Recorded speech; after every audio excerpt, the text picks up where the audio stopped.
Imagine being the only person on Earth when you wake up one day. Then what are you going to do? The options are unlimited because there are no constraints, limits, or rules. Would you eat lavish meals? Move into the White House? Drive carelessly? How long would you last? Enjoy the good things in life while they're still accessible. Start with exotic fruits first. If your bananas and mangoes sourced from abroad, they can become limited. Take advantage of the chance to savor each meal before accessibility becomes a problem. Maintain a steady supply of fuel because the feeling of unrestricted travel does not last long. There are plenty of abandoned cars, boats, and airplanes, but their fuel will corrode and they will be worthless in about 2 years. But for how long you'll be sticking around? Safe shelter is an essential need, much like food and water. You have a whole world of houses at your disposal, so choose wisely. Cities are dangerous because, in the absence of sufficient maintenance, they quickly deteriorate and fall victim to the constant forces of heat, rain, and frost. Encroaching vegetation, mold, and rot make urban existence even more difficult. The risk persists even if you fight back against nature's reclaiming power. All it takes is one lightning strike to start a citywide fire without having to contact the fire brigade. Maybe it would be better to take refuge in the hills. Make sure you're safe, understanding that there are dangers even in remote places.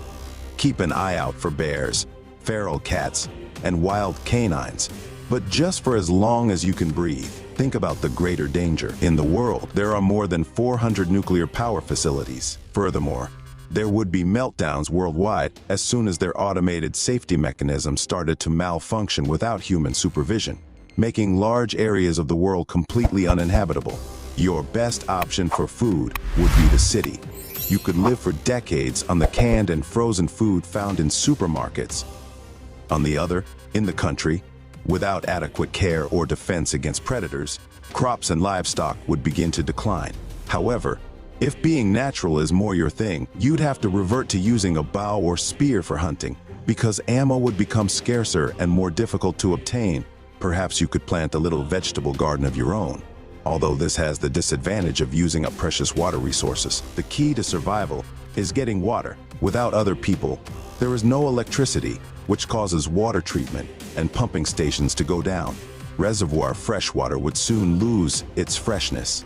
Although at first reliant on bottled water, which may yield thousands of liters, it becomes necessary to learn how to filter water on your own. Self-education is undoubtedly crucial at this point. And luckily, a lot of time and millions of books provide the information required for successful solitary survival. As the last human on Earth, it is technically possible to survive, despite the early difficulties that may seem overwhelming. However, would you truly want to? The necessity for group survival drove human evolution toward sociality. Creating families and communities to share tales and offer support, as well as forming coalitions against hunger and inclement weather, were essential. Human touch has been scientifically demonstrated to promote trust and reduce stress. The interconnection of our little world emphasizes the tremendous relevance of mutual dependence, underscored by the fact that we need each other more than we would realize. If you enjoyed the video, please hit the like and subscribe button and leave a comment below.